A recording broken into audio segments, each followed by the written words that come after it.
Hey guys, Professor Bill, Comic Book University, and Defenders, issue number 10. This is the final issue, and I'm so sad to see it go. Now look, I'm going to be straight with you guys. This was not as good as the first issue. That did not end quite as good as it began, but I'm okay. You know what I'm saying? For the most part, I'm okay with it. This was still a really good story. You know, you got Parker Robbins, the hood. He's going up to the Kingpin. He's like, check it out, man. I'm just saying. He's talking like Kingpin just doesn't talk to him. He doesn't talk to him, but he's like, I'm taking over, all due respect, and I would never say that you were a kingpin, but, when you were the kingpin, and it's just blah, blah, blah, blah, blah, because he knows. He's demonic power that's just whatevs, man. So Kingpin ignores him. He's like, yeah, you're going to fall because you always do. And you just get to see every hero you can imagine that you haven't seen in forever talking and just sitting in a meeting and hanging out with each other. The Daily Bugle part in there was pretty cool. I especially like the little Riri thing there. It's like, yeah, bite me. So this was good. This was good. They reopened Heroes for Hire, which I loved. I love that they did that. I hope that they decide to use it. I honestly do. We get a little situation here where Black Cat is apparently going to be absolved of her crimes because there's a better cause, namely stopping Parker Robbins. Good.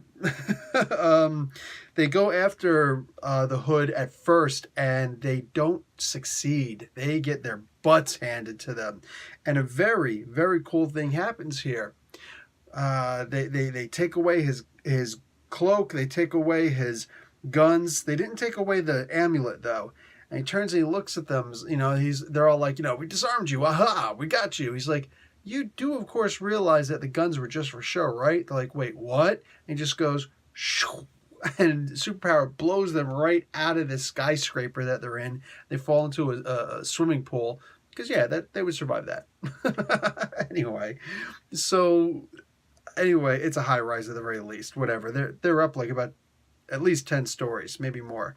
Anyway, so they go back after him later, and it's cool because like all these villains are put together, and it's such an amazing scene. You see like Razorback is there, Crossbones is there, the Slug is there with the Brothers Grimm, Armadillo, like all these dudes, the Griffin, all these dudes are there. We just saw Griffin actually not too long ago in Amazing Spider-Man, but the point is, these guys, Deathwatch is there, for crying out loud.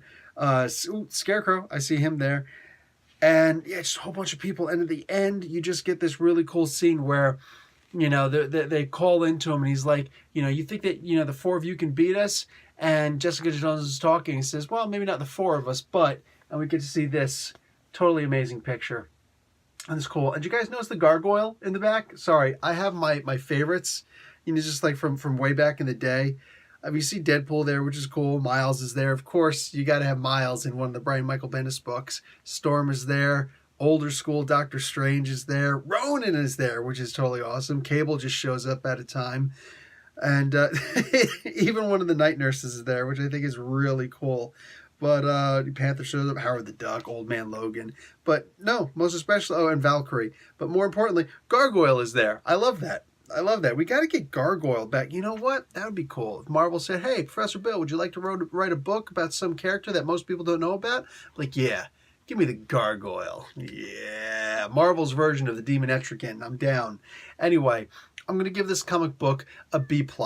Okay? This was not the greatest freaking book that there was. Just, it wasn't. But it is the final issue. And what Brian Michael Bendis did here is something that's actually quite noble and quite brave. He didn't just end the book like, okay, that's it, it's ended. He left it with an open ending. You decide how the battle went. You decide, what happened. What happens afterwards? Are they actually going to continue with the comic book? I honestly hope not. Because this is just one of those endings that leaves it like, you know what? He could have came to some kind of resolution, like rushed to the resolution and all that. He didn't. He just left it open-ended. And it's brave. You know what I'm saying? It takes a special kind of person, I think, to really appreciate that kind of an ending. But I do. And I think there are enough people out there who will look at it again and realize it was actually pretty cool. It was pretty cool. So anyway, I did enjoy the book a lot.